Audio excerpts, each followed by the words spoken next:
Fuck, क्या movie है यार। मतलब मैंने एकदम एक्सपेक्ट नहीं किया था कि इसमें ऐसा कुछ होगा। देखो मैं सच कह रहा हूँ, मुझे नहीं पता है कि क्या थी वो कहानी, क्या हुआ था असल में। इनफैक्ट जब तक मैंने ये मूवी नहीं देखा था तब तक मुझे ये तक नहीं पता था कि कोई साजिया बानो नाम की लड़की भी है जिसने अपने जीवन काल में इतना तकलीफ देखा। लेकिन जब मैंने ये मूवी देखा तब मैं सोच में पड़ गया।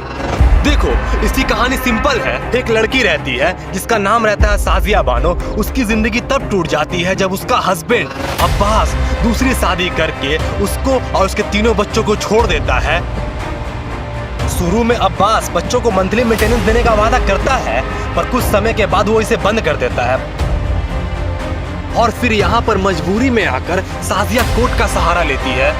बदले में अब्बास बस उसे चुप कराने के लिए उसे ट्रिपल तलाक दे देता है। और यहाँ पर एक औरत की पर्सनल लड़ाई धीरे धीरे पूरे देश की डिबेट बन जाती है। वो कैसे होगा कैसे नहीं होगा ये सब तुम मूवी में देखोगे। तो बेसिकली यही है इस पूरे मूवी की कहानी। लेकिन सोचो, अगर तुम किसी शख्स से प्यार करते हो और वही शख्स तुम्हारे सामने किसी और शख्स को लाके खड़ा कर दे और कहे अब तुम नहीं, ये है मेरा प्यार, उस समय तुम्हारे ऊपर क्या बीतेगा। ये सीन जब आता है ना दोस्त कि साहबानों के सामने किसी और को लाके खड़ा कर दिया, मतलब वहां पर ही यामी गौतमी जी का जो एक्टिंग लेवल है बेहतरीन लेवल का है। मतलब ये सीन तुम्हें फील करा देगा कि क्या दर्द सह रही थी साहबानो। यकीन मानो फील करा देगा ये सीन। और मैं बता देता हूँ, मूवी में इस तरीके से नहीं हुआ जिस तरीके से मैंने अभी तुम्हें समझाया, बल्कि ये तो बस एक एग्जाम्पल था उस सिनेरियो को समझाने के लिए, उस पल को समझाने के लिए। सीधा सीधी कहता तो स्पॉइलर हो जाता जो तुम लोगों को पसंद नहीं है, इसलिए मैंने इस तरीके से कहा। लेकिन एक बात तो है, आज के ज़माने में अगर गर्लफ्रेंड किसी और लड़के से बात कर ले वो बर्दाश्त होता ही नहीं। यहाँ तो शौहर बांटने की बात थी।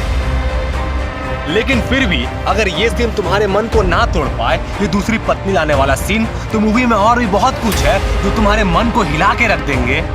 इनफैक्ट अभी तो मूवी को बस 20 मिनट ही हुआ और ये सीन आ गया है, और मैं गारंटी देता हूँ कि यही सीन तुम्हें मूवी से पूरा जोड़ लेगा, ये शौहर बांटने वाला सीन।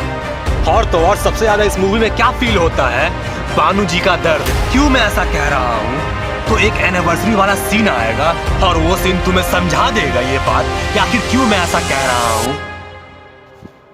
ये 3 तलाक, हिंदू मुस्लिम, इस मूवी में ये सब बेकार की बातें नहीं होती। मतलब है मूवी में ये सब भी है, लेकिन बस उस कहानी को समझाने के लिए ज्यादातर सीन साहबानू के दर्द के ऊपर है, उस सिनेरियो को दिखाने के लिए है, उन्होंने क्या फेस किया उस दर्द को समझाने के लिए है। और वो चाह कर भी कुछ नहीं कर पा रही थी सिवाय उस मंजर को जीने के।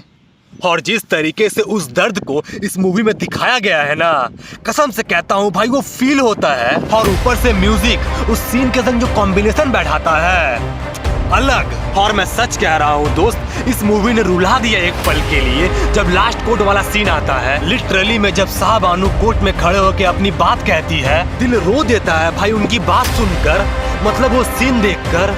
और जिस तरीके से यामी गौतमी जी ने अपना रोल निभाया, सैल्यूट है मैम आपकी एक्टिंग को।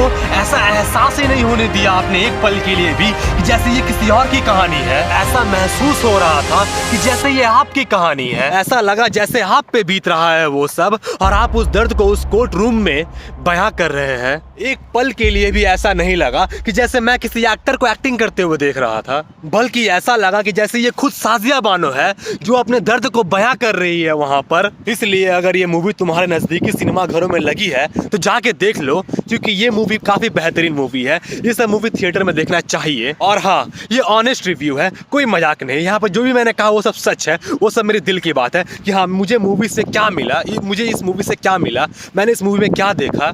और सच कहता हूँ दोस्त, यामी गौतमी जी का एक्टिंग लेवल बहुत ही बेहतरीन लेवल का है यहाँ पर। चलो बाय।